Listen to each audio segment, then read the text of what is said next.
It's not anymore.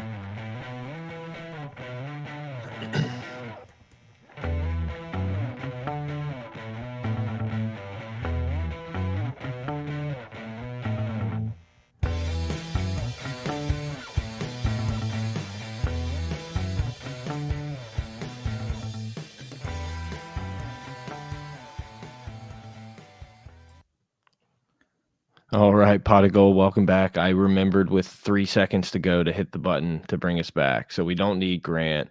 Pot of Gold, welcome back. I'm Brett. I'm here with Mike. Grant, the intern, is kind of in the studio, kind of putting a baby to sleep. He may pop in, but the boys are producing the pod tonight. Mike, greetings. Yeah, we got a lot of work Evening. to do. We're managing the boards, we're managing the intern in the studio, Calls. managing the calls, the whole bit. But thanks for joining us here. Wild time to be a Tiger fan right now. Exciting time. The And rumors of our demise were greatly that exaggerated, they were Michael. very much exaggerated. We're hitting it. We're hitting our stride at the right time. It feels like you said, man, right before we hopped on, feels like Arkansas was a month ago, but it was just less than a week, right? So, big win on the road against Arkansas, and here we go, back to back. Heading on the road again to A&M. Very hostile environment. The Very biggest game of the season. biggest game of the year. Very so many implications. Who knew? After the stunning loss to USC to open the season, that we'd be sitting here saying to ourselves, not just can we make the playoffs, but like what seed are we looking at? Yeah. That's what's seeping into our heads now. And we got to back up. We got to back up. We got a big game this weekend. We're going to dive into that. We're going to talk a little bit about Arkansas because that was just a stellar victory. No matter which way you slice it, no matter how good or bad Arkansas is, to be able to rebound after a tough win against Ole Miss, go on the road and completely dominate and turn the corner, specifically on defense. I think it really confirmed where we're headed as a program. Kind of controlled the ball, kind of controlled the game running the ball, which is the first time we've seen LSU do that. Caden Durham had 100 yards. I think he had 101 and, 3 touchdowns? Who's counting? Not me. Mm-mm. Not me. Josh. Josh keeping tabs. But yeah, look, man, a really impressive win. I thought it was going to be close. It was maybe like 5 minutes left in the third. I think LSU was up 6, and Whit Weeks has the Tyrann Mathieu clone play. But it felt like at that point, it was like, yep, this is going to be this game. Can we grind this thing out? And then the defense stepped up, made a play. The offense kind of controlled the game from there on out. And yeah, I mean, it's an impressive win. I don't know that it was as easy as the 34-10 score maybe looks, but great job dominating the game. The defense just continues to just improve.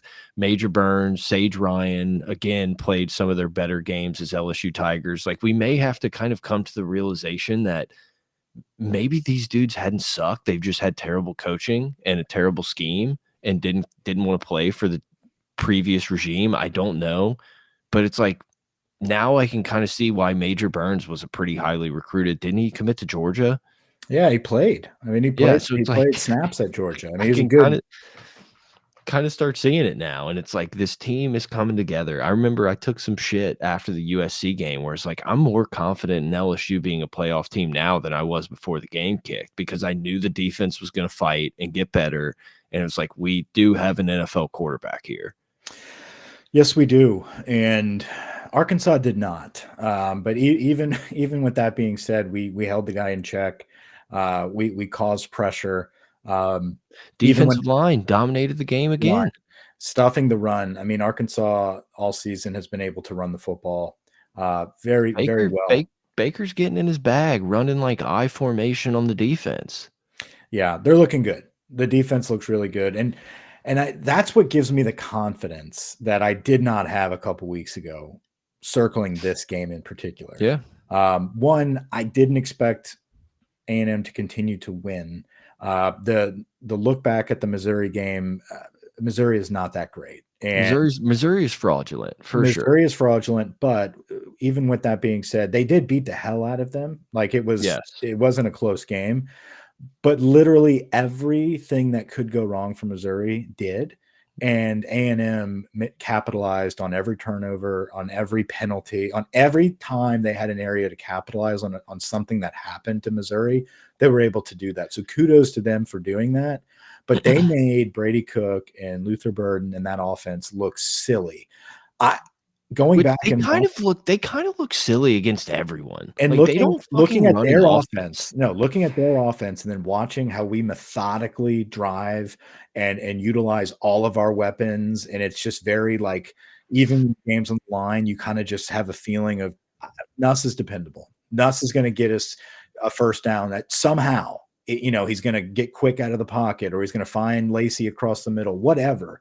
It just seems as if we've been able to rely on that, and the teams that A&M have played, like, they just don't look like they're capable of doing anything close to it. So I don't that's the Missouri game, okay? So we'll leave it at that, but, like, I did not expect them to just have one loss, right, heading into Yeah. the game.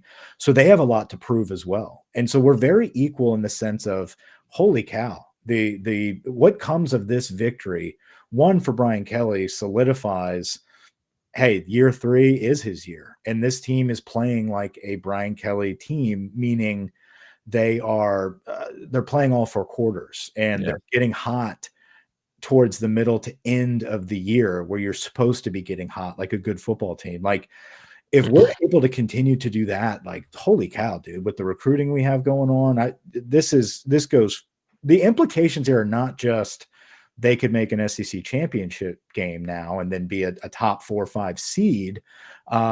This is multi-year, like, this could be the beginning. This could be the game. And so I feel like that's the type of game that is being built up for LSU. A&M, conversely, they've got Mike Elko coming in, and it's like, holy cow, like, we've got a This would be chance. this would be Brian Kelly beating Bama year 1 at home Correct. for Texas A&M, 100%. Right, This and is it's something you one of rally those behind, defining, like, yep, this is the right guy, that we're doing great. I don't care what happens the rest of the donate more season. money. Yeah, and it's like it's huge for both teams, and so Yep. it's going to be such a fantastic game. But going back to Arkansas, like, being able to do that on the road and prove that what we saw from the defense was not just them having extra rest and Ole Yep. Miss, having back-to-back road games. This was them turning a corner and figuring out how to execute a defense, and they're bought in and they're flying around and making plays. And I think you have to do that if you're going to go on the road and try to beat A&M. Yeah, I think in the chat, Gerald makes a great point that's like, yeah, it's year 3 Brian Kelly, but we also have a new offensive coordinator and defensive coordinator. So it's like it took time to kind of Mhm, figure these things out for the guys to trust the system a little bit more. I don't know that you could find a program mhm, that has improved as much as LSU from week 1 to where we are today. Whether and that's kind of what I'm worried about. And I feel like we should talk more about Arkansas in this week, but it's like it feels like for the first time this season, people are like, "Oh, LSU's actually good." Like I was wrong about them. We laughed when they lost to USC. Same old Brian Kelly, whatever. Now it feels like it's shifted, and we're mhm, going into the most hostile environment we're going to play in the entire season. We've had a little bit of trouble with some pre-snap penalties and snap infractions. Those type of things worry me in this game. Of like, mhm. a drive killer here. We have to punt, takes a first down off the board. We have to kick a field goal and get us. I feel like this A&M game is going to play out like Ole Miss did, except we're Ole Miss in this scenario. That's what Oh, worries me. yeah, that's the worry. And that's where, like we talked about, man, those are battle scars. That's trauma. It's been a long time since we've been able to go to A&M on the road and win there.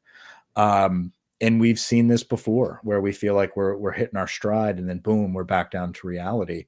And that's always a possibility. So at the end of the day, I really think it comes down to how do we handle that environment? Because I think this is a pretty it's a nice it's a comparable team in a sense of we've got a very good quarterback, right? We've got somebody that can make plays when the game's on the line and make all the throws. They have a defensive line and a linebacker crew that is extremely talented. It's all the cats that they bought and paid for a couple years ago. They got a couple big time JUCO transfers, not JUCO, but transfers from the portal. The Scrotum cat, whoever 11 is, the defensive end, I think it's Scrotal or whatever, but Scrotum sounds better. But Detective Scroats. these guys are really good, is what I'm saying. So it's a good matchup. It's going to be a really good game, in my opinion. I think the edge is the crowd, and I know a lot of Yeah. people, it's nothing like Death Valley. Like, I understand we might be number one, but we're the away team here, so it Yeah. really doesn't matter. We're not bringing our stadium there, so they are very rowdy. They're very into it. They This feel is their Super Bowl. their This is the Super biggest. Bowl. I think it was Billy Lucci, whatever. I think he was on Colada, and he said this is the biggest game since they've like redid Kyle Field. Yeah.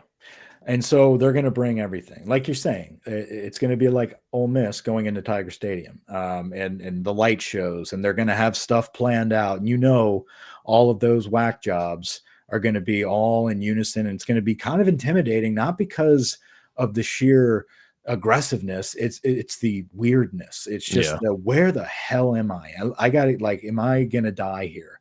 And so we need to make sure that our players are prepared for that. Man, I tell you what, that video you sent over in the group me of the team preparing, you can't see them, they're on the other side of the fence, but it's just the noise without being able to see everybody practicing. It's like, okay, they're getting after it, and a very loud, like, they're preparing for that shit, and rightfully so, because that could be the difference in the game. I can feel confident as hell and feel as if this offense is going to be the difference in overcoming.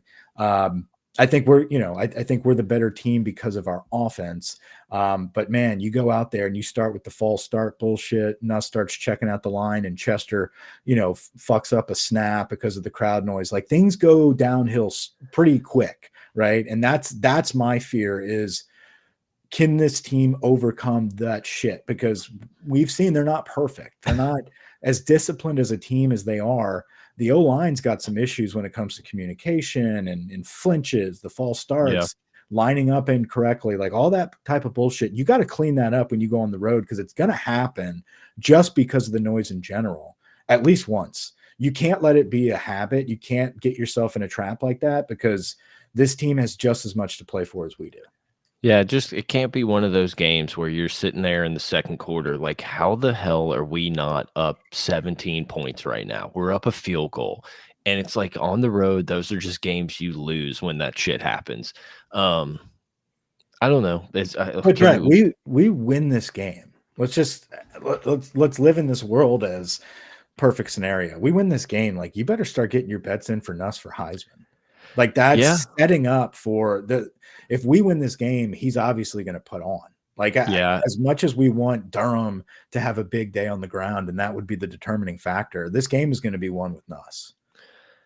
Yeah, I agree. Obviously, I think it would have helped if he would have thrown one touchdown in this Arkansas game. It's like, I don't know now if the stats are going to look as superior, but yeah, I mean, keep winning.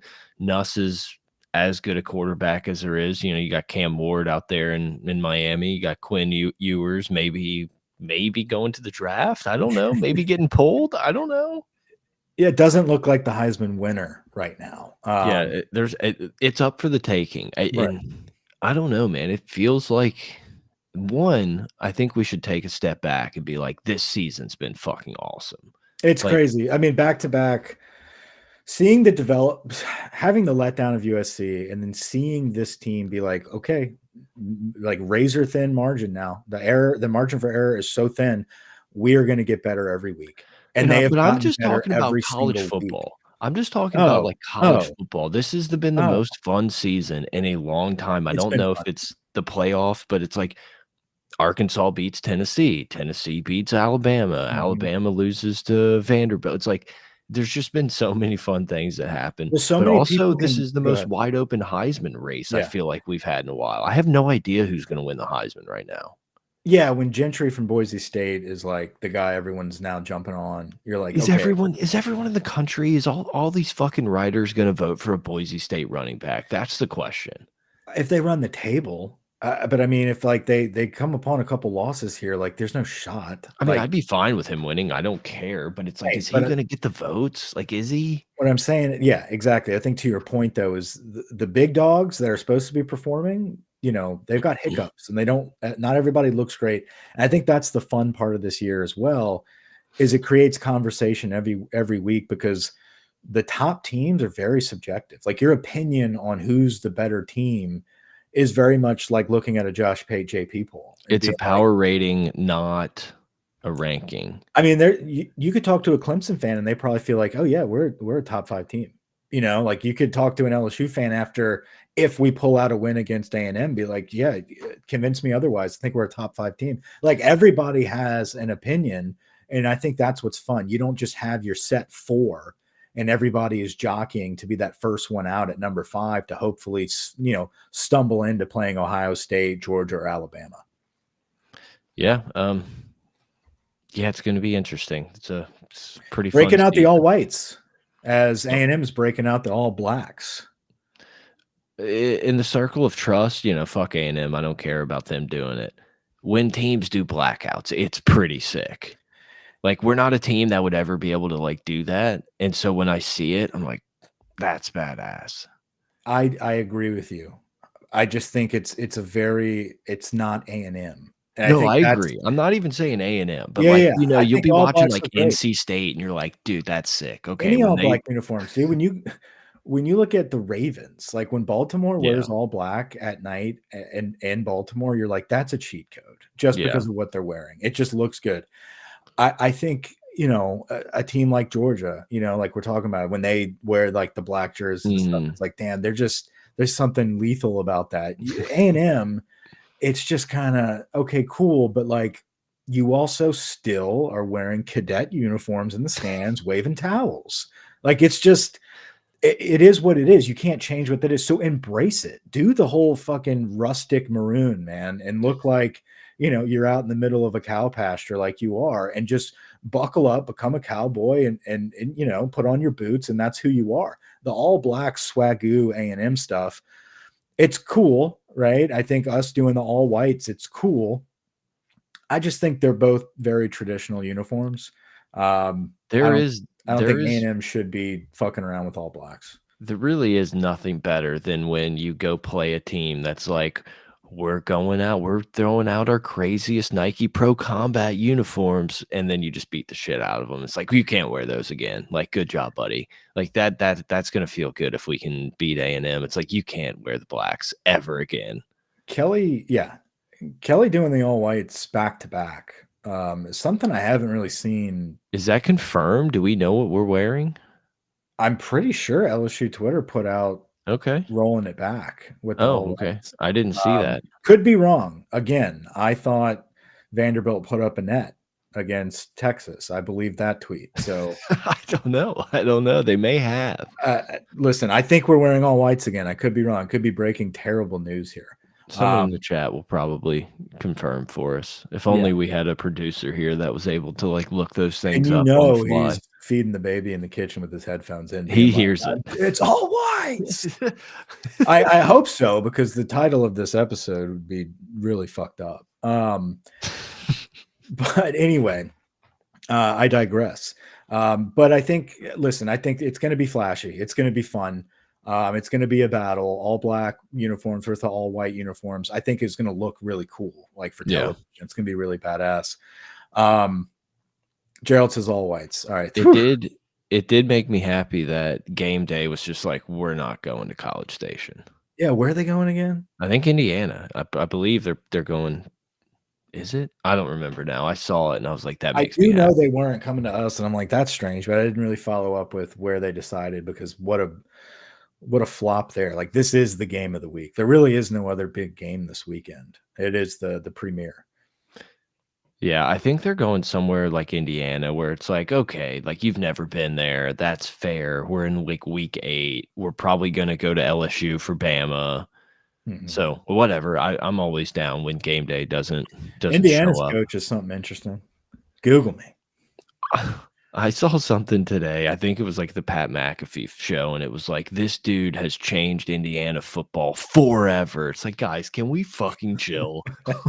Like, can we chill until we see him play Ohio State, USC, and I know USC sucks, but Oregon, just like let's just not all of a sudden say that Indiana's gonna like run the Big Ten. Like, let's give it a year or two.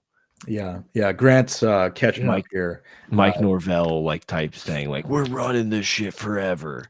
Yeah, it is Indiana, and we're wearing all whites, according to the producer in the back kitchen. So appreciate that. But yeah, I agree, man.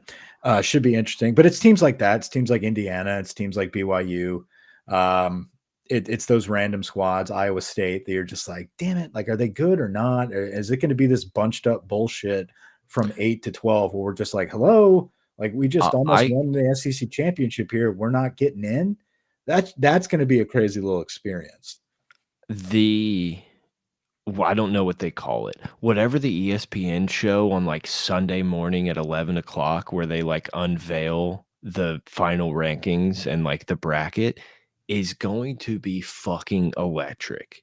There's going to be so many teams for, like, 3 Mhm. spots, it feels like, and the Mhm. committee's gonna have to be like, well, we know a two-loss Georgia team is better than a one-loss Iowa State, so we're gonna put them in at 10. Like, it's just gonna be hilarious. Like, Twitter has potential, like, complete meltdown scenarios. It's gonna be I can't wait. Yeah, it's gonna be interesting.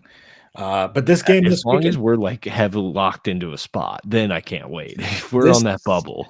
well, and what's crazy is like this is the opportunity. It starts right now. The next two games here, A&M and then back home against Bama. LSU has an opportunity to let's say it's crazy and they actually go 2-0. Like that's your season set. Like you Yeah. did it. You basically did it. You've pretty much locked up an SEC championship spot.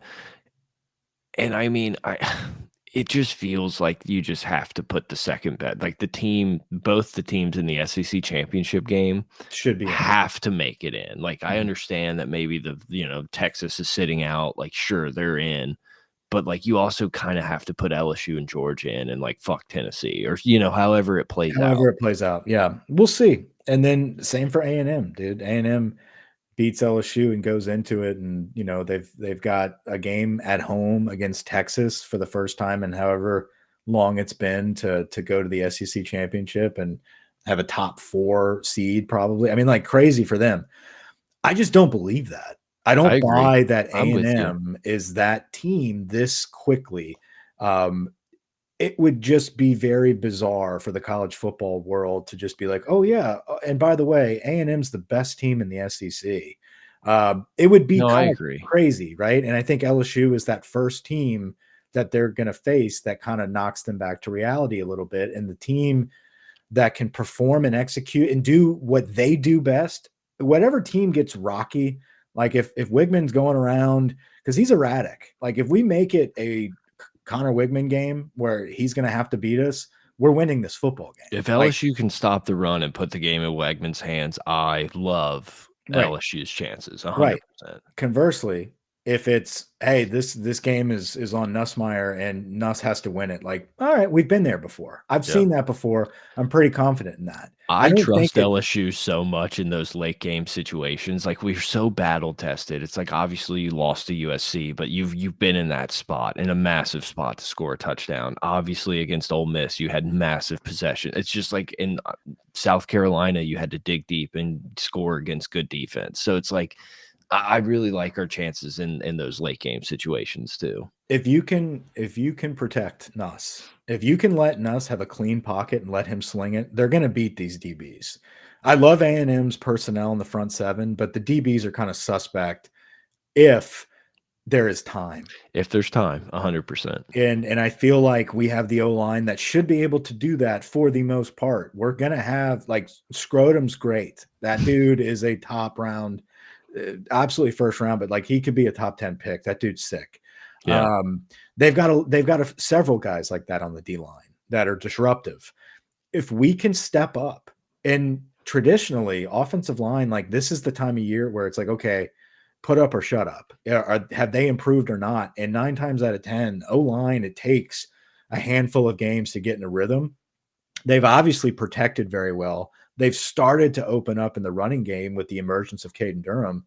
Maybe this is the game where we kind of put that stamp on them and say, okay, yes, this is the line we've been waiting for all season, and they finally put it together. If they can put it together and Will Campbell can hold his own on the edge, I think we're going to be in a really good spot because they're not going to be able to stop us from scoring. I'm more confident in our defense being able to slow down their offense. And so if we can just stay in front of those chains, man, get points when we need them. Their kicker is really good. So Yeah. points are going to be scored. So we have to make sure that we are producing every time we have the ball. But I believe this defense is going to get enough stops. I really do. I think it's going to be one of those toss-up games where the crowd and turnovers is the difference at the end. Well, and I tweeted it out pretty early in the Arkansas game that it was obvious to me that Arkansas came in saying, we think we can kind of just bully these guys. We can hit them hard, get in their face. And I think that's how the A&M game's going to go. It's like they think that they can bully us and run it down our throat, whatever. It's like, are we going to be the bullies, punch back, or are we going to kind of be on our heels? If we can be that team, if we can match them physically, it's like I love LSU's chances. I just worry about shooting ourselves in the foot and letting this team hang around and letting them believe that they can win this game. Because like in neutral field, whatever, in a vacuum, I think LSU is the better team and wins this game Yeah, and rankings reflect seven, that. 8 out Yeah. of 10 times, whatever you want to call it. But in that environment of night, prime time, ESPN, Very hard. blackout, it's going to be a tough game to win. And it would be amazing if we could pull it out. And They got such a bullshit schedule, I dude. think we They've have a played great fucking shot to do it. nobody. I think we have a great shot to do it. It's like I don't think it's impossible. it's Don't like worry you about know, their schedule. Don't worry about their schedule. Gerald in well, chat says, who do y'all think is better on defense, A&M or South Carolina? A&M. yeah, I think A&M's better A&M's defense. better. But I think we've improved on offense since that South Carolina game tremendously. I think Ole Miss is the best defense that we've seen. I agree. If we're talking 11, I agree. I think Ole Miss was probably the best defense. I think South Carolina just maybe front four, you could say. But if you're going to add the linebackers in, just kind of off memory and my limited Texas A&M watching, like if we're talking front seven, I think it's personnel A&M. wise, and and Elko coaches a good defense. That Yeah. if he does anything well, that dude can. I mean, look what he did at Duke. Like if those guys are in the right positions, Aggie, the A&M defense is very good. They are a little suspect in the secondary of giving up chunk plays, like those crazy like stuff that we are used to seeing from our defense, where you're feeling really good, then all of a sudden it's like, what? How did that dude get behind everybody? Like A&M has some of those plays. If you go back and watch their games, even last week against Mississippi State, like they gave up these random deep balls, and so we're good at that. We capitalize on that when we have time. So I feel comfortable there, but I think it's just up front. Can we establish the line of scrimmage? All of this shit where we've seen us come out and get the ball first and drive down the field, and we've started to see us capitalize and actually get in the end zone. We're going to have a tough time on the goal line, like front seven versus our O line, those short yardage situations. So we have to make sure we're not in that situation. We have to move the ball down the field. First down, if we're running the football, you have to get 6. Like you can't just get stalled at the line. And I think that's the same thing for their offensive approach. They're going to lean on Moss. They're going to lean on running the football. If we force it to be a Wegman game, we're going to get pressure, and he's going to throw some turnovers. That dude is a turnover machine. Yep. No, I agree. A&M has to establish the run to win this game. LSU has to be good in pass protection to win this game. LSU's been pretty damn good.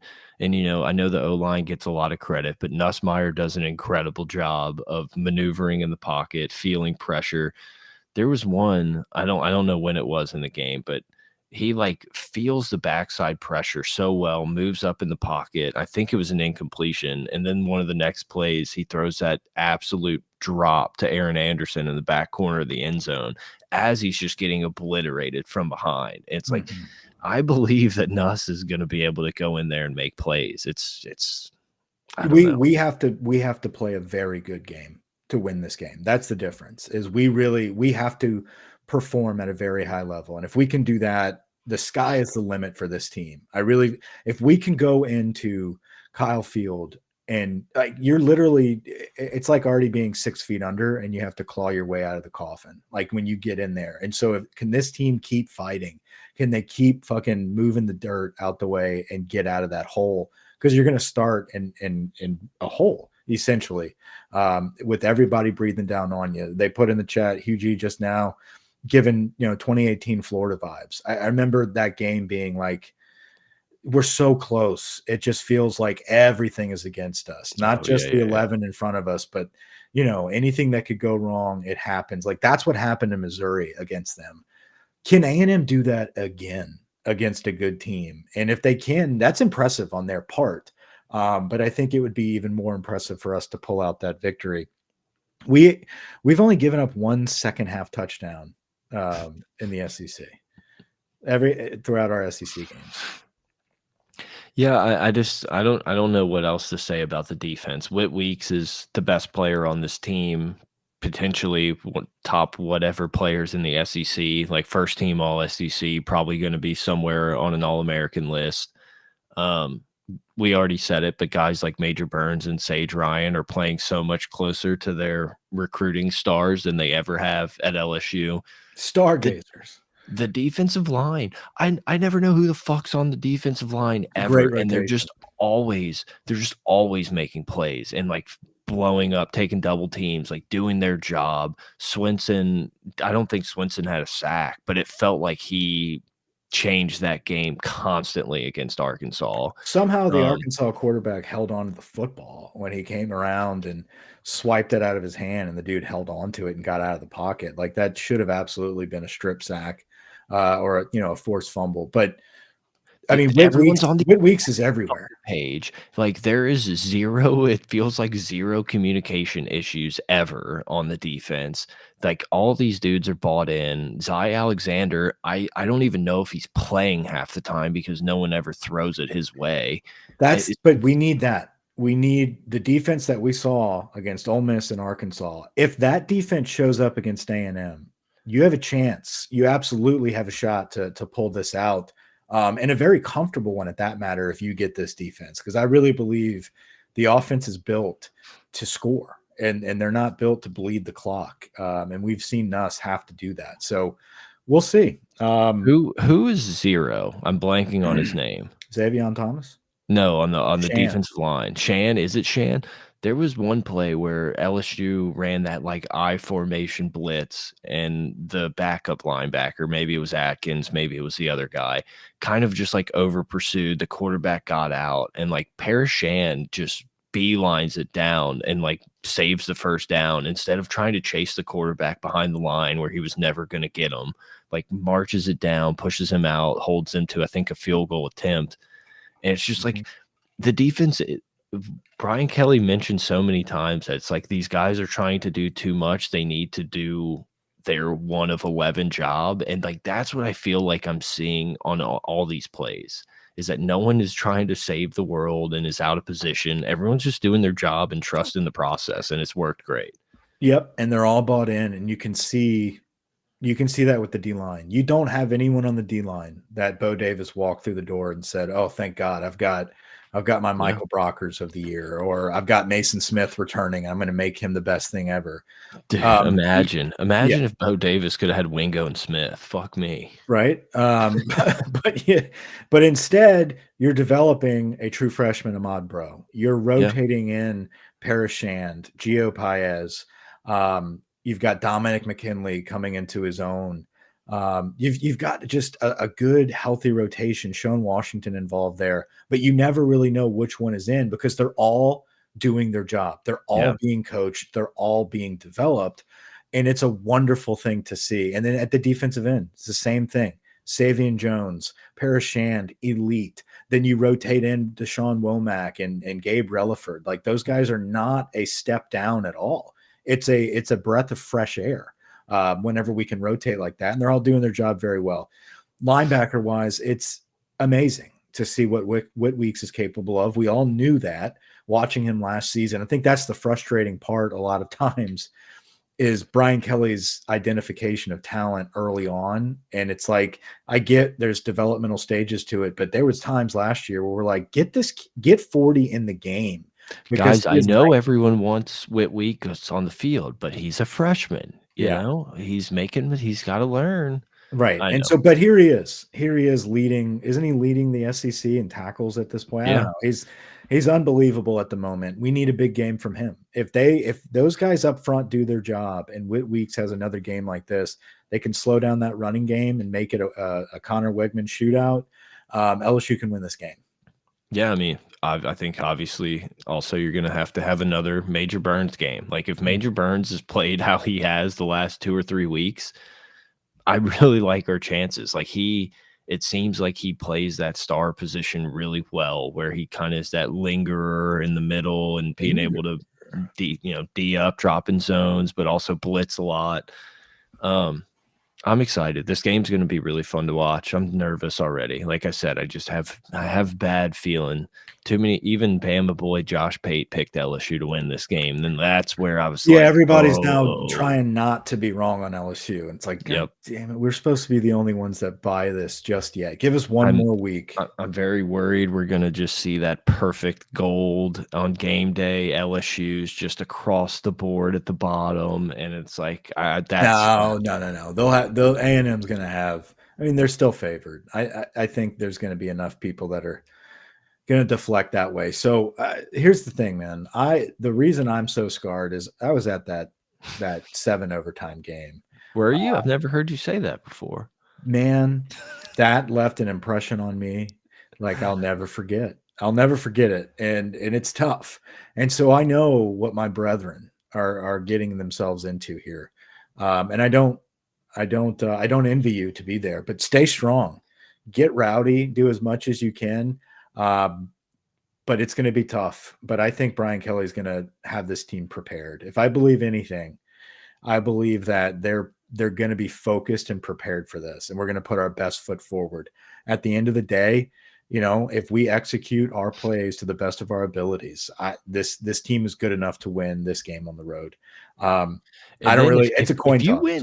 if you win this game on the road, the confidence for Alabama walking into Tiger Stadium, Off the charts. all time You're thinking about, okay, can we be number one? high. You know Are what I we mean? getting a buy? Are we getting a We get to fucking buy. buy? If we're Are we getting a buy? So this is a huge game. It's one of those games. But also at the same token, even if you lose this game with how this season is playing out, you still have a lot to play for.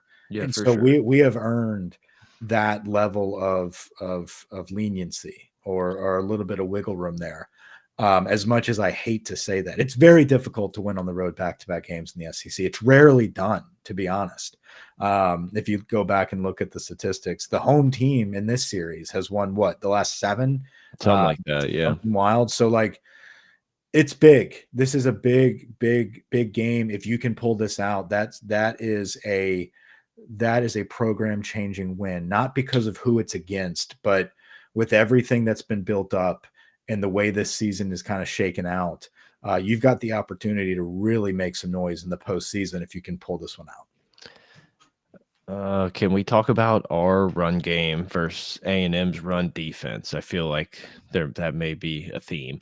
I think LSU did their best job opening up holes and running against Arkansas. I think Arkansas had a pretty decent run defense statistically. Mhm. And then I think A&M's one of the top 2 or 3 run defenses. It's going to be tough sledding. And I think you kind of mentioned it. It may have been before we started up the pod, but it's like, we can't be doing 2nd and 9s, 5-yard penalties, 2nd and 14s like all game. Like, we are going to have to get the tough yards. I'm hoping another week of Durham, obviously had a bunch of Yeah. touches, but hopefully he gets better because I know he looked he wasn't 100%. no, he definitely didn't look 100%. He looked good enough to be number 1 running back, but it wasn't Keep him the away from same Chris guy. Hilton. I really want Chris Hilton back, dude. I've been thinking about that a lot. Just kind of thinking about that deep threat. But at the same time, man, we've seen a lot of guys step up, right? I mean, being able to utilize a guy like Trez Green in the slot and having mismatches. I don't like having all of our dependence on Kyron Lacy. I agree. As much as I love Kyron Lacy, like he's not Malik Neighbors, he's not Brian Thomas, um, and Shout out Aaron Anderson, Aaron has Mr. been killing Dependable it. He's been killing it, again. but there are limitations there, right? To some of the routes that can be utilized, deep corners, over the shoulder. It's tough for a guy like Anderson to be able to do that with a DB that's taller than 5'9", right? So um, we are missing a little bit of that, but to that point, Nuss has been able to overcome that with fucking pinpoint accuracy in NFL throws. Like Yeah. he is making sure that his guys and his guys only have the opportunity for the ball. He's going to try to sling it around. And we might get in trouble with Nussmeier being overconfident. But guess what? Kelly's going to chew him out aggressively. Lock in. And then he's going to come back out and he's going to perform. So I'm so confident in Nussmeier. This is a big game for him.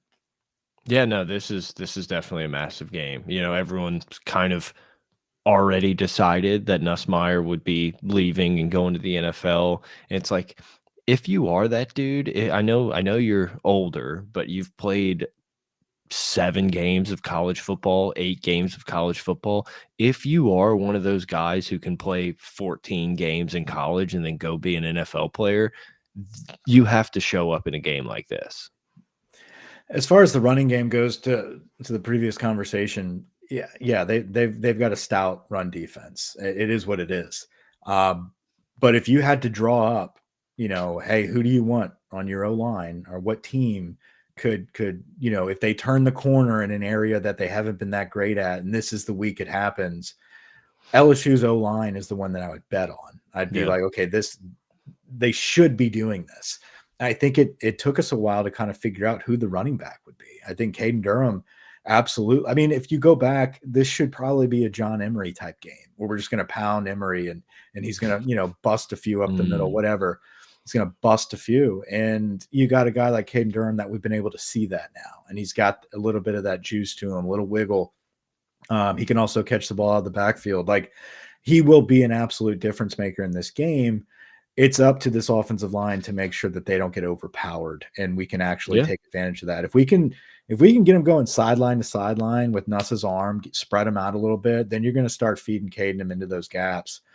That plays into our advantage, and so I think that's where we would have an edge. So it's one of those big boy games where it literally comes down to, can you protect your quarterback? Can you establish the running game? Can you stop the run? And if whatever team does that, and on the opposite end of the spectrum is able to prevent the other team from doing that, that's the winner of this football game. Right now, going into it, I feel like we are hitting our peak at the right time. This team is overachieving and they're playing very good. Does it suck that it's another road game, and it's not just a road game against Missouri? It's a team that is out for blood and wants to, other than Texas at the end of the year, like, this is the game that whole part of the state is rooting for. It's going to be tough, but my God, it's going to be delicious if we can pull this off. Moffitt definitely got his hands on scrotum this offseason. He absolutely did. He got his hands all over that boy. He's a big man. That is a big man. And Moffitt's certainly been in his grow. So how about Alabama? Burning, man. Burning. It's great. It absolutely is great. They are silent. Like, I get so excited to hop on Twitter and see people freaking out, but it's like they're gone. Like, they're like, we're not participating. We're embarrassed and we're tucking our tails and we're getting out of here. You know that the Alabama fans kind of know when there's been no one on Twitter being like, "I'll eat dog shit if we lose to Tennessee or Vanderbilt." Like, they knew. There's a possibility that it could happen now. They're not messing around anymore. They're not Florida State. There's just so much Les Miles in that Alabama program. A lot of parallels. A lot of parallels. We've seen this, and I think that's why LSU fans are so excited, because they're just like, this. It's been written. We've already seen this happen. We've been waiting for this to happen for years. Everything that is happening, we've seen this, and we knew this would happen. And we know, like, we're prepared for it to be like, yeah, it's not that bad. It's not like they're fucking going 6-6, but this is so predictable what they're dealing with right now. And if they lose again, like we have the opportunity to put the nail in the coffin. LSU, how divine is that type of intervention where they already have 2 losses coming into our stadium and knowing that not only is it a game that could catapult us forward for years to come, it could set them into a tailspin for years to come as well. Because you think it's got crazy after Vanderbilt and now Tennessee. You wait until it's Vanderbilt, Tennessee, and LSU. That locker room's going to be, slamming their mouthpieces like I was here for Nick Saban. Like that. You're going to Order start. restored in the West. There's going to be some boohooing, people transferring, opt outs. You can only hold on so long to we're still rebuilding, we're still Bama, we have a shot. We can still figure this out. Well, LSU beats you, and they go into the SEC championship. That's going to be a hard, hard pill to swallow. Yeah, I mean, we're the last line of defense because I think Brady Neal, whatever his name is, I think the Missouri quarterback is Oh, out. Brady Cook, I knew it was oh him. yeah, they're not, dude, and yeah, Missouri's not going to do He's anything with doubtful. them. So it's like, I don't know. I assume they're going to win that game. And then they play LSU, Mercer, OU, and Auburn. It's like Right, we're the last line of this is defense us. here. Like I will say, if we beat Alabama, the Iron Bowl is all bets are off. All bets are off. They're But going to come if out they beat swinging. LSU, I think it's like, okay, we can take care of Auburn because we got a lot to play for. But if they Hugh lose that Freeze smells blood in the water. He's a shark at heart, and he sees DeBoer as a big red blob of blood, and he's coming after him. But yeah, it's just nice to watch them lose. It's nice to it's just it doesn't look good at all. It's like, hey man, if we can get this 17-year-old kid the ball, we got a chance. If not, we don't know what the fuck we're doing. Yeah. This is typically the time of the pod where Grant will go off about Indiana, Washington, and start diving into next week's games. Well, but there's a game on the board still. What we got? Texas, Georgia. Oh, that's right. We haven't covered that. Um, pretty much what I thought was going That to happen. game went exactly like I thought. It's like, Pretty oh, much what I Texas thought. is so fucking good. Look what they did to Oklahoma. It's like, welcome to the fucking big boy party, okay? I felt comfortable placing my bets for a Tennessee money line and a Georgia plus 4.5. Like I was like, I feel very good about these picks. Texas is a good football team, but Georgia again is still the benchmark. And yeah, they screwed up one half against Alabama, and Bama absolutely took advantage of it and embarrassed them at the end. But since then, Georgia's pretty much been Georgia. Carson Beck's kind of ass. Yeah, but the defense has stepped up. They play very fast, very physical. They've got a really good running game. Carson Beck is kind of ass. Georgia's a team that can just out athlete pretty much anyone if it's like the right things, good things go Yeah, their way. And things didn't even go their way. Their offense looked like shit. They had a PI that got reversed to Texas ball for a touchdown. It's like Texas didn't have the dog. They didn't have that killer instinct that we all knew. That's the only thing that they have yet to prove. They've got yeah. the talent, they've got the system, they've got the recruits funneling in, they've got the drones. Everything is going in Texas's direction. But do they have that dog in them? Do they have the We were fight? just we were just way too early to not we because I feel like I was steadfast in this You were camp, but steadfast on anti-Texas. we were way I too still think early. they're a very good team. I agree. We were crowning them based on beating Michigan, Mississippi State, and Oklahoma. That's all. That's all I was They saying. looked It's good like, in the making. They looked good in the making. I didn't think that it was a clear cut, like, okay, they can't be beat this season. no, I agree. I And I think think Oregon's in that same boat. Like Texas is Oregon, a playoff team. Like I'd be yeah, pretty surprised if Texas isn't in this playoff. But it was like, oh well, they're going to beat Georgia. Of course they are. Look at this. Like not so rotating fast, my in friend. rotating in Arch. Rotating. That was a weird situation there. It shows instability. I mean, like Ewers again is going into that mode of like he looks great for a few weeks, and then you have these random games where you're just like, does this dude give a shit? Like I can't really tell what's going on with Ewers. It's like when it looks good, it looks so easy. And when it looks bad, it looks really fucking bad. Like when you put your high school backup in and you're like, we haven't really let this guy throw it in practice. And it's just like, it's just so weird. Like sometimes I watch that dude, I'm like, this kid can sling it. And Mhm. sometimes I'm like, this dude sucks. Yeah, yeah. I mean, just wide open people, and he's just missing targets left and right. I don't know. I certainly don't trust him when like the game's on the line. Like I Yeah. just don't like I see him as one of those guys that's just elite camp circuit, but like when it's time to put your sack on the table, I'd go with Nuss's sack. Oh yeah, dude. Yeah, obviously. I did see a funny tweet that some dude posted something like Arch Manning thought this was going to be a Disney movie. Welcome to hell.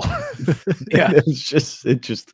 It cracked me up because it's like that's kind of how I felt that Texas was just like we run the SEC, like Sark is such a dog. And it's like you haven't really It's early. fucking played in It's these games early. ever. You just haven't been in like yeah, you beat Alabama last year, like great job. But it's just like you haven't been in that many of these games where it's like, yeah, the people lining up to you are some of the top players in the country from like the last 3 years. Yeah, I think traveling coach 6'8" says he will make a great coach. Ewers looks like a good old high school coach. He's going to talk about the good old days. Yeah, no, I think No Baxter. pigskin quarter mile over that mountaintop. Yeah. No, I really think that where was I going with this? Texas, Ewers, um, Arch. They've got a lot of weapons. I think Baxter. I think that was the one. They had a really, really talented cat that's been sitting out that would look really good early on. So there's a little spark missing in that offense, but they just don't look on the same page from a quarterback perspective. Even when Arch goes in there, it's like, okay, what he's not going to pull us out of this. I frankly, I think he would be the better guy to roll with moving forward because you already have the loss. If all things are equal, I don't know. What do Ewers you just kind of think? seems like a bum. What do you think about like, and I mean, this kind of goes back to, Nick Saban to a Jalen Hurts thing, but like, do you think if you were in that position, you'd be like, you know what, we're probably going to fuck over our starting quarterback mentally, but I'm going to try to replace him right now. And Yeah, then to just 2 possessions later, just be like, you know what, yeah, I get think back in there. we It's just like, want to we give, don't want we to just ruin want, Manning. we just wanted to give you a look from the sidelines. That's all.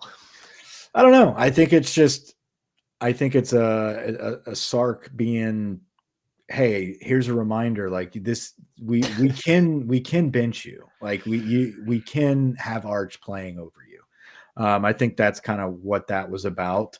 Instead of this is our way to claw our way back in, we're going to go with Arch. I think it was more of like a lesson. I don't know. I think he's kind of crazy like that. I mean, he was, when he was calming down the crowd, he Stop. like Stop. stop every time he did it. He's like, did I get the meme yet or not? Like, how many Yeah. times do I need to do it? So yeah, he absolutely was seeking attention. What a call! What a crazy reversal of a call. I Can't couldn't do that. I that's insane. It's like I just hate how we ponder over these games and we break down every scenario. And then at the end of the day, the refs can just do whatever they want, and you fuck just they never want. hear from them again. And you're just like, all right, yeah, I forgot about that element. But I mean, speaking and I mean, I don't know if we want to keep talking about that. That was insane. I don't know how you overturn that, but also I feel like for the last 6 years, no chance Sage Ryan stays in that game. Yeah, Not even absolutely. not saying I don't. I think it's a football hit. Don't leave your wide receiver out to dry over the middle, or he's going to take a lick. Whatever. Like I'm not saying that, but for them to throw the flag and go review it, and there was a tiny amount of little like helmet hit, forcible contact to the neck area. I thought like there was just no chance, and they're like, actually, that was just a good hit. Play ball. I mean, yeah, it's what are you going to do? Right. And I think I like it because it's okay. Let's use some discretion here. I agree, There's no intent. There's no like, I'm trying to take this dude's head off, but you're right. It's never consistent. Half the time you get guys that are like, well, by definition, the helmet touched. It's like, but then okay, then it's like, the okay, I fuck are guess we we're wearing just them for? leaving it up to the refs who have, like, no one to answer to just decide what they think was actually the right call. It's just That is it's interesting. That and then like the reversal at a time like that when George is putting it away, makes a pick or really setting the tone there. It's like, wait a minute, no, we're going to go back. It was not well, interference. the Xavier Thomas catch in the end zone against Ole Miss. It's like I don't think there was evidence to overturn that he didn't catch that. I don't really think he caught it, but I don't think that there was anything on video that I could say without a shadow of a doubt that that ball was not complete. And they were like, he didn't catch it. You know what? He didn't fucking catch that. Yeah, the announcers are always so so All confident time, until Matt Austin pops in. I don't Matt know about Austin. that. Matt Austin getting whatever he's paid, he's grossly overpaid. Yeah. Let's bring in our rules expert Oh and my see what god. his opinion is. This Well, dude's I think if it was called on the field, there's not enough to overturn, so they're going to have to go with what was called on the field. But if they called it the other way, I'm not sure if there's much there to overturn that. And then as All bad right. as he is in, like, the main game with Fowler and Herbie, they're like, "Let's bring on Grandpa Bill here." And Bill's like, "I don't see what you're seeing Yeah. here." It's like, "Oh, Oh, you're and on then Herbie's like, "Oh, wow. Okay." you're telling me that you think that's incomplete?" Wow. I'd be All shocked. all-time bad announcer game, all time. The Like, worst. we cannot put an ESPN2 11 a.m. crew on ESPN in prime time. Like, that was a 11 o'clock kick on ESPN2 of, like, New Mexico State, Texas A&M, not a big SEC game. Yeah, and there was like a random point where I had just been dogging them over and over, and then it was like 6 minutes left in the third quarter. We went to a commercial break, and they're like, 6 minutes left in this battle of the boot. And I'm just like, it's the third It's quarter. Like that, for some reason, that got under my skin more than anything because I had just had it. I'm like, just no, get something right. they were driving me nuts. It was really bad. All right, let's talk about this week's slate. Let Not me a lot scroll. of good shit.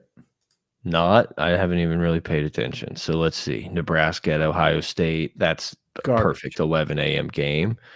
Navy at Notre Dame. Notre Good Dame, game. excuse me. Notre Dame at Navy. Excused.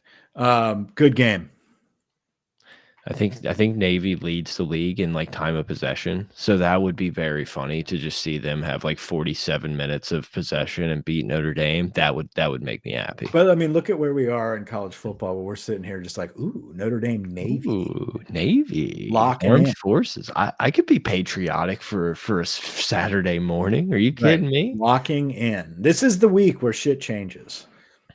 Another 11 a.m. That's crazy. College game days going to an 11 a.m. kick on Big Ten Network. It's a Washington sacrifice. at Indiana. Washington, Another like, why is that? What is Washington doing right now? What are they up to make this a big game with Indiana?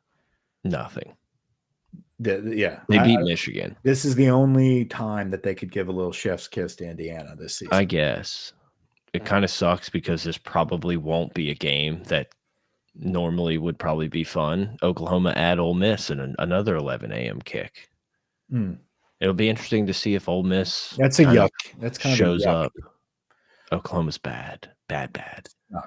What are they favorite? What is the spread there? 20. Yeah, I think you take Ole Miss there. Yeah, I mean, you just can't. Oklahoma fired their OC. Bull, is that going to help? I don't fucking know. Like, I mean, Venables like, it's not on me. It's this offense. 100% on the offense, which it looks like it, but it's just like, all right, Jackson Arnold's back as a starter. Like, all right, great. That'll fix how it. shitty does it have to feel to be an OU fan? Like, you were I'm going to say so good in air quotes. You dominated the Big 12 You're for always in the so play. long, Yeah. always in the mix. And then the day you walk into the SEC, it just crumbles off to you're on Mississippi State Auburn level right now. Well, and then you got Caleb Williams bouncing, Dylan Gabriel bouncing. Like, you always get like a little taste of hope, and you're just like, oh, never mind. So yeah, that's a shitty game. I'd go Ole Miss there.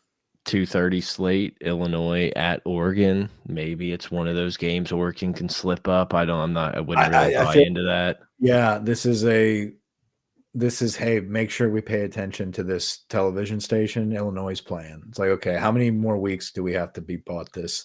Like, Yeah, how are we getting fed this Illinois shit? congrats, Illinois. You're not a bottom feeder anymore, but like you're gonna be outclassed in this game. 100%. Um, BYU, UCF, don't really care about that. Missouri at Alabama. We'll see who's playing Whatever. quarterback. Alabama 16.5-point favorites. Texas goes on the road to good old Nashville. Um, Does Vandy have another one in him, Michael? if Vandy pulls this out, who the fuck is Clark Lee? A guy who should immediately fucking take a job. Oh Take yeah, he Oklahoma. is the top. If he Take pulls, if Florida. he gets close to beating Texas, he's going to be up for any job. Like, And he was yeah. like almost fired last year. Like And they were exactly. And so if they suck again for a year and a He's half, out. I feel like Missouri is in the exact position that we talked about. And it's like kind of goes back to the Blake Baker thing of like, why would he leave Missouri for fucking LSU? Like we're pretty much just as good as them. pretty It's like much. y'all had a good team. That we have a program. We have a Right. program. We don't even Mhm. have a program. And it's like Vanderbilt, it's like one of those things like Clark Lee, I'm sure you want to build it up and like Oh, you no. have some love and respect. Take that job that comes up. No, let Navy beat Notre Dame, and then he'll go bounce and be the Notre Dame head coach. That would be, yeah, like if I'm a Notre Dame fan, sign me up for that. Florida State at Miami, unfortunately, a game that Nothing. is gonna suck. Penn State at Wisconsin, Nothing. SMU, Duke. I'm sure they're going to try to make that hyped up. I don't even see what they don't even have the. There it is, LSU, Texas A&M. I missed it. Garbage Yeah, slate. Garbage. all eyes on LSU, Texas A&M this weekend. Lucky us. Let's show the fuck up, dude. And then, hey, all whites. Clean. No, it would be nice to go in there and just slap them around and make them retire the black jerseys before they even really bring them out. So are they wearing the maroon helmets with it? Like the image of the maroon helmet? That's not good. I saw something this morning that was like, this is what it could look like, and they were like, and it was like in parentheses or something like Texas A&M hasn't officially announced the full uniform, so I think they've just shown the black jersey. I haven't been locked into I don't know Aggie Twitter, I uniform don't know Twitter. if you can do the maroon helmet with the all blacks. No, I think you gotta go black helmets. Like they can afford that. Yeah, I was trying to figure out a But way. also, all blacks would not mean maroon helmets. You can't say we're wearing all black. I think they've just said it's a blackout. Same thing. You can't say blackout and wear maroon helmets. You can't do that. That's like we're going white out, but we're gonna wear our gold helmets. But we will wear our blue helmets still, guys. I don't know. It just doesn't make sense. But A&M would do that. They would do something weird. We'll see. Yeah. I thought it was gonna. I think the moral of the story sounds like y'all are getting ready for a funeral. Yeah, I mean, we don't want to sit here and beat our chest and say we're going in there and we're winning by 20. I think we can pull out a victory, and I think it's going to be by a fucking field goal. I think we're losing this game. I just have a bad feeling. Like I said, I think LSU is the better team. I think if we played this neutral site, LSU wins it the majority of the time. It's easy to be right to be right on that. Is what I'm saying. Like that is what the majority would feel. Like that. It is what it is. That's why they're favored in this game. It's going to be very tough. I think we have a chance to overcome that. It's a lot of ifs. Like I can't predict I can't predict if this defense is going to be what we've seen and this offensive line is not going to get rattled. 4 times with this crowd noise. If that's the case, then we're going to lose. But I don't think that's what we're going to see. I feel as if this is going to be that moment where Brian Kelly gets the respect and starts to earn that mid-season, like we're taking form and we did it on the road. This is who we are.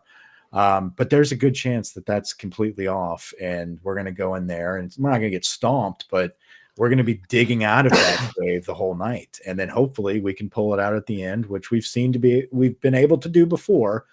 This is just a little bit of a different road test. I was there for the 7 overtime game. Were you there? I was, and there was a fiddler in the tunnel. Remember that fiddler? I remember you telling me about it. That was a nightmare. So yeah, I don't want that for the boys. This is just a big narrative game. Like, I look at A&M's schedule, I look at their games, I'm just like, they're probably getting pumped up a little too much. It's almost like how I feel about Texas. It's like you haven't really won that big game. Mhm. Missouri, all respect to you, you dominated that game. I just don't think Missouri is necessarily all that great. But it doesn't matter because the whole, like, country's kinda like, "Oh, A&M, like, Elko got it going." So if you Yep. can go in there and beat them, everyone thought we were about to walk into Arkansas and lose. So it's Mhm. like, to jump a whole week and all of a sudden be like, "LSU's gonna dominate," like, that doesn't really add up to me. It's like, I think both of these teams are probably getting, I don't wanna say too much hype, but it's like, for LSU example, you look and you're checking box scores. You're like, oh, LSU 34-10, easy. Like, that's impressive. But if you look at it, it's like there were some dicey moments in that game, a lot of mistakes. You can count being on the road, whatever you want to be. I knew we should have just ended it before Hour Grant 5 could in, join we're in. just getting fucking we're just getting cranked. We're just getting cranked. You're on mute, by the way. Yeah, Hey, wait, what time is it? game time. I thought y'all said No, man, you're late. We already talked about where you were. No one's surprised by this. Jesus. No, but Um, Brett, to your point, I think the same thing can be said for A&M as well. 100%, I think there's a 100%. lot of the whole like, well, if you actually watch the game, like Wegman should have had 4 picks last Right. week instead of just 2. I mean, like there's a lot of opportunities. If we're playing how we've been playing, then we should win this football game. I It's think kind it's of like just us thinking, well, if we don't play our best game and we play like sometimes we've seen us play, we're going to get beat here. Like that's going to happen. So it's like the Always Sunny meme where, like, Charlie Day and the Rob whatever dude see each other at the restaurant and they're both like looking like you're not supposed to be here. That's kind of how this, like, LSU A&M game is like, hey, most likely an SEC playoff or SEC championship games on the spot. Who would have thought it was us two in this spot? It's like Texas, Georgia, Alabama, Not me. Tennessee, but it's just old LSU that everyone wrote off 5 weeks ago, and Texas A&M that everyone laughed at because they lost to Notre Dame. And it's like, I still think both of these teams are pretty flawed. I think both of these teams can beat a lot of college football teams on any given Saturday. I think it's because it's Wednesday night and we're here. I think we pull out a close game, and I will be heartbroken if that doesn't happen, and I'll be back on this pod to say I was wrong, and I thought we'd be able to overcome it. I have a feeling this is the game. This is when we become this next version of who we hoped that Brian Kelly's program could turn into, and this is when it starts. I feel like at Plant our some point flag. it has to happen. I think this is the game it happens, and then Plant we your just flag. it's this week we become the program that we're going to be over the next 5 years. The following game is when we define who the hell Alabama's about to be, and we're able to accomplish that within 2 games. I think it would be incredible. I'm holding out hope for it, just like I'm holding out hope that Portnoy doesn't buy off Bryce Underwood. Mike's been sweating that a little bit in I'm the group sweating that chat. a little bit all of a sudden because Portnoy, he's got away with some things. Maybe it's just because I'm such a stoolie and I watch so much shit. I'm just like, I don't know if he's sticking his neck out here so much unless he's confident in something. And it freaks me out. That freaks me out. I don't know if LSU can go in and be like, hey guys, we're a playoff team year in and year out. And it's like, if Bryce Underwood wants to go to Michigan for $3 million, it's just like, okay, Gordon doesn't have it like that. Like, good luck, man. But it also is like, dude, if that kid goes to Michigan because of Dave Portnoy, like that, as much as I'm a stoolie and I love, the content they put out, it's like, dude, that's kind of a joke, right? It becomes like the Barstool guy, Bryce Mickey Underwood. Mouse. Like it's just, that's more of a, a Minshew type of scholarship and not a Bryce Underwood situation. Grant, how's it going, man? Any thoughts? How was the quesadilla? It was good.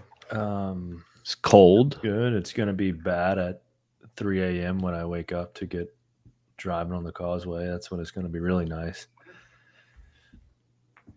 All right. Well, thanks, Grant. We appreciate having you on tonight. Have you ever tried to check into your flight and it doesn't let you? I'm having issues, so I have to go to the airport when to check in. You didn't check in for this weekend? Can't check in. Try to check in. Called did it the say? airline. It said you have to check in at the desk. Unable to do it here. And I called. They're like, "Yeah, reservation's good. Just it must be a glitch or an update, but you should be fine tomorrow. Everything's good to go." Who we flying? This is American. Yeah, That's why. there's no Southwest up here. I didn't know. We don't. I mean, there is, but it's just I'm going to connect a million times. The We're directs not are the world travelers you are, Mike. I mean, Where's give me your a fucking break. When's your flight? When's your flight? What's the flight number? We're not doing all that. No, but Let's wait, track when is your flight? We're not doing all that. But What time of day? I'll be in tomorrow afternoon. What time? How many connections do you have? None. Ooh, Senior Direct. Oh, you said you had connections. No, I'm saying if I flew Southwest, I'd have a lot of connections. That's see. why you don't fly Southwest up here. There's only like 1 or 2 flights. American, it's a funnel. Well, I go to Dallas, layover, You're going to California? Sacramento. Sacro. Well, Gross. Sacktown. what's the name of this? It's a town like outside. Oh man, it's Yeah, like look it up. You've heard Yeah, of. thanks for coming on to do some Googling. What is it? Map. Let's play a GeoGuessr. No. Dude, I can't. But yeah, I think everything will be fine. I just have to go to the airport really early. But yeah, looking forward to it. Going to turn up with the Swifties on Friday. We didn't say it, but we're watching my Mike's coming over to watch the game. We're braising short ribs. Stockton. And Stockdale. Stockton. You got it. Compton. Compton. Flying into Sacktown, driving to Compton. To Stocktown. Hopefully Grant returns. Here's the worst part. This is not one of my friends. The game, there's a 45-minute drive from, I guess, where the wedding is to where the reception is. The end of the wedding is at the kickoff. So I'll be able to watch 45 minutes in the car ride of the first quarter and a half, I guess. Well, I mean, and then the wedding, I guess I'll just need a good extra phone charger. For sure. That's tough. Don't That's send tough. as many texts to me during the game because Well, then get off of the group. Yeah, just wear my group battery. me. We aren't going to wear change my- our behavior. It'll wear my battery down. I don't Okay. give a fuck about your battery. I'm gonna be screaming the whole time. Actually, we're not we going to have won't- to. Yeah. Like we'll be eating ribs. Yeah, you're fine. We're not going to be We're gonna texting be to each other. in blowing the up that group. group me, dude. Just blowing it up next to each other. We're just gonna post eyes. The whole time. Yeah. Yes. That is exactly what we are going to do. What Like, happened? OMG! What happened? Actually, Weeks, please- dude, weeks. Please do that. Hockey Badger. Please do that. Yeah. And No, I'm pretty sure it's going to be a crowd of like non-footballers. We'll Yeah, see. I mean, Sacktown. This is the first game we watched together since Florida State in the Dome. Yeah, I don't think we've watched many games recently that we've won together. Not been good. Yeah, so let's break it. I mean, we're wearing all whites. We're breaking trends left and right. I got never mind. Anything else in the chat? Any of the bros have any other comments, questions, any other topics? We'll give it another 5 here before we wrap up. Yeah, Unless we appreciate wanna wrap everyone in the chat. You Bunch of did people on mention Twitter.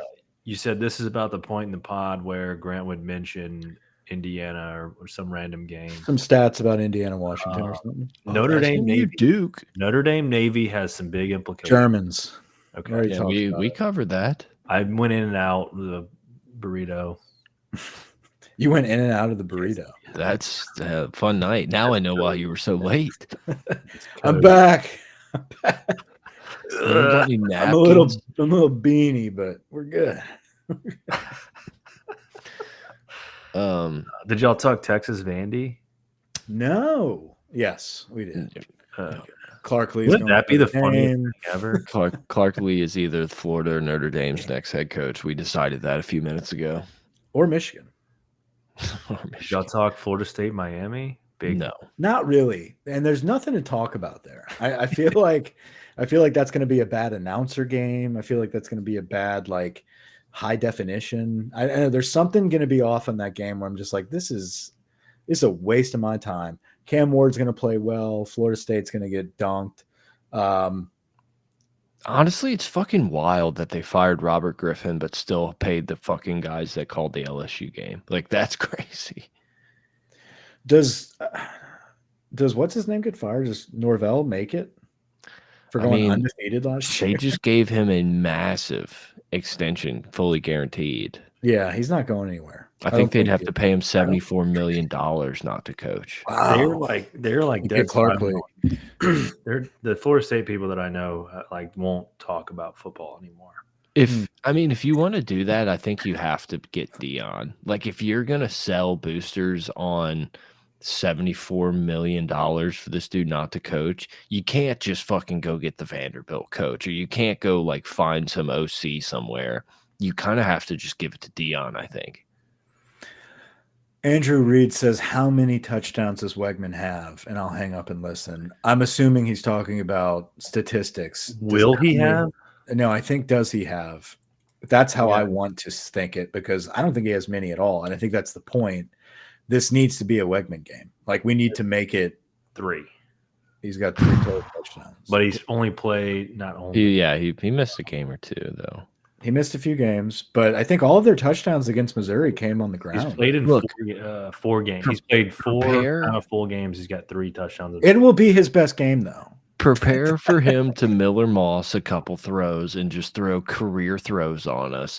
I'm a little, if we're being honest, like, if you stop the run and make Wegman beat you, I think that's great. What worries me a little bit is it feels like the crossing patterns that were kind of free yards for Arkansas at times is what Texas A&M is going to do. Is We have do to get crossers, get the guy the ball, and let the guy make a play. Like, I don't think Wegman's going to be dropping 35, 40-yard bombs downfield all game. It's going to be those 5-yard in routes and just see if you can make a play. It's like, oh, well, let's see if Major Burns can make a tackle. Yeah. Luckily, somehow, in the last 3 weeks, we've been one of the best tackling teams in the country. So it's like I kind of like our chances.